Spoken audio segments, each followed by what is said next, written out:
Well, welcome everybody. I'm Jane Burston, the Chief Executive of the Clean Air Fund, which is a philanthropic organisation working to reduce air pollution and tackle climate change at the same time.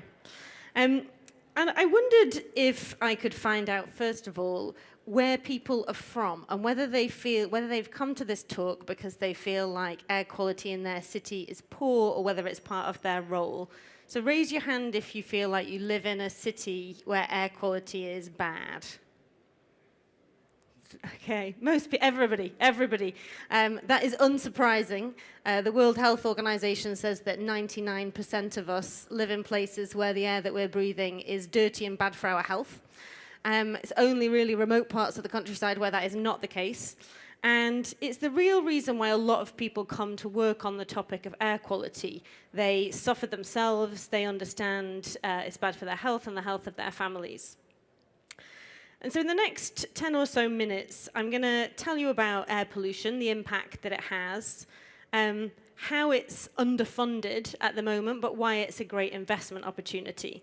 And if there's a single message that I would like you to take away, it's that by addressing air pollution, we can deliver rapid health benefits, help to mitigate climate change, tackle inequality, and develop stronger economies. So health, first of all.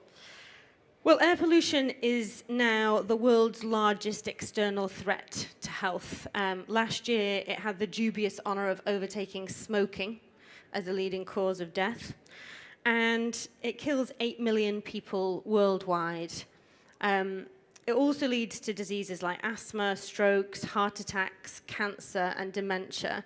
And every week, it seems like there's additional evidence coming out on the terrible health harms that it has, links with Parkinson's disease.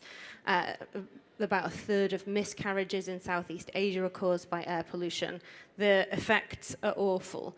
And it has a disproportionate effect on children's health, too, both because they're more exposed, they spend more time outdoors, playing outside, and because a lot of pollution is heavy and sits close to the ground, so it's where children are breathing.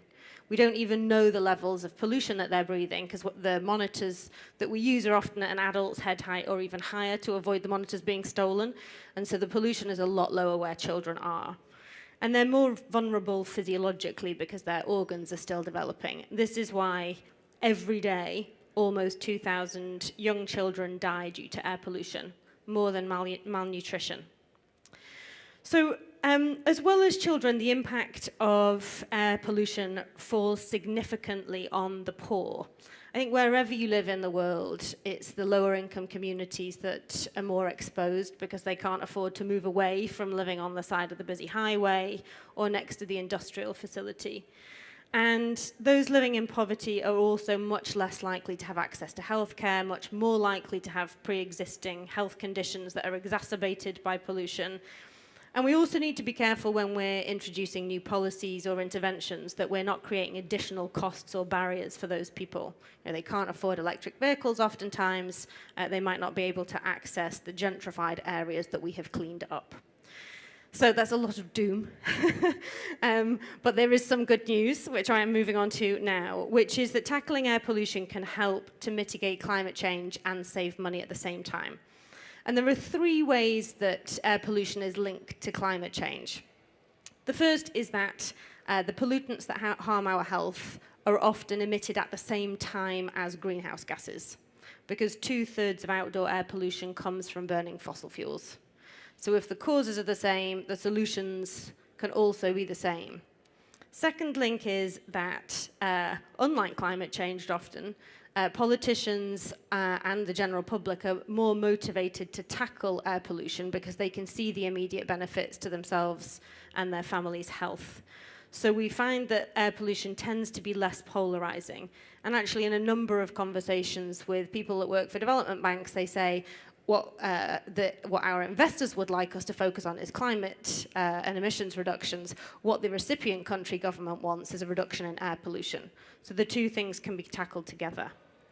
And then the third link, which is really coming up the agenda quite significantly in the last couple of years, is super pollutants. These are emissions that are both bad for climate change and are directly health harming. Things like black carbon and tropospheric ozone. They are together responsible for half of the global warming that we've experienced so far. And because they do both things, the substance does both things, that's a real opportunity for tackling climate change and doing it fast. The second piece of good news is that because of the health benefits of reducing pollution, action on air quality pays for itself many times over. As a foundation, we've funded some work on the economic impact of tackling pollution, and we found that in the UK, for example, where pollution is a lot better than it is in many countries, if the UK moved from the current level of pollution to what the World Health Organization recommends as the next interim target, 3 million working days per year would be saved. That's a lot of time for the economy, people who aren't off work sick or off work looking after sick children or have to retire early because of the health impacts of climate change. You change that to a country like India, where a report from Dalberg calculated that 3% of GDP is being spent on the health harms of pollution, lower productivity and the costs to the national health system. And that doesn't actually include any of the short-term cognitive impact of the fact that we can't concentrate because the pollution is so bad. It's lowering our productivity even when we're present at work. There's been studies done in factories in China that show this drop in productivity per microgram of particulate matter, and one that the Inter-American Development Bank released last week about office workers in Bogota and how they're, and high-stakes students doing high-stakes exams, and how when the pollution is bad on the day that they do their exam, they get worse results because they can't concentrate because of the pollution. So, despite all of that, air pollution is not well invested in. Because we're a funder, we track funding to the topic, and only 1% of international aid is spent on air quality, and only 3% of climate finance is allocated towards things that intentionally reduce greenhouse gases and reduce pollution at the same time. And we feel like that's a bit of a inefficiency.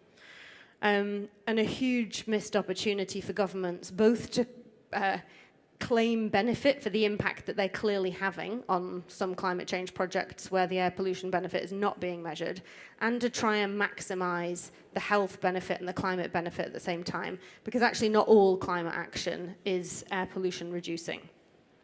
So there's 3 recommendations that we have for development banks and development agencies on the topic. The first is quantify the benefits, start to measure it, especially if, as the people that I've spoken to, the recipient country government is concerned about pollution. That's maybe higher in their list than climate action. Because I think if we begin to account for the benefits that these projects are having, we're going to get a lot more data about which are the ones that maximize both things. Right now, there isn't actually a great deal of evidence about if you really wanted to reduce pollution and greenhouse gases at the same time, what would be the projects you would prioritize. So getting that information would be helpful. And you might also want to track, when we're looking at metrics, levels of air quality in the countries that you're operating in. It's something the World Bank has just started to do with the new metrics that they've come up with. Pollution is one of 12 country context indicators, they're calling it. And we see these metrics being introduced quite a lot more now. So it's something banks could work on together. The second reason to look at the joined-up action and make sure that we're maximizing it is because of the investment case, not just the moral case. So a study by Dalberg calculated, they looked at the McKinsey cost curve, which is the ROI on interventions for climate change mitigation. And there were 16 gigatons that had a positive net return. When you add in the health benefits and the economic benefits related to those, that number increases to 24 gigatons.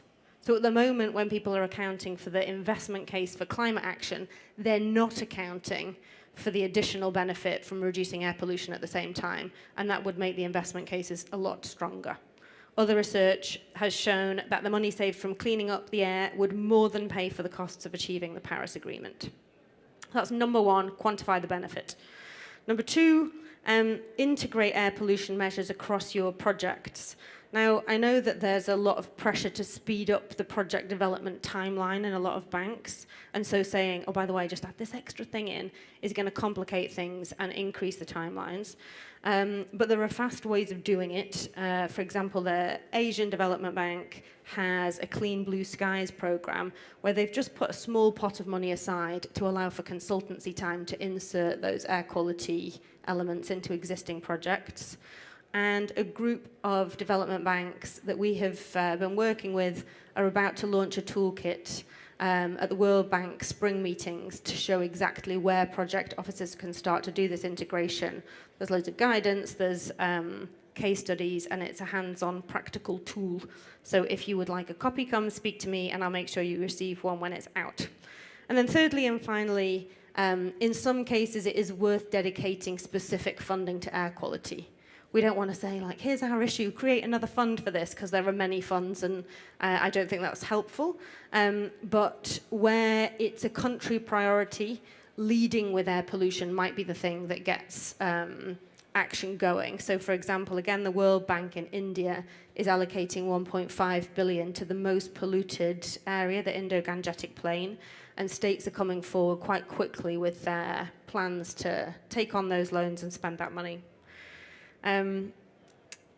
So in summary, I think that taking action on air quality has these huge benefits across lots of different areas. It's not integrated at all at the moment in ways that you might think, and there's a big opportunity to quantify the benefits, integrate air quality and climate action, and in some cases create specific funds to encourage more action.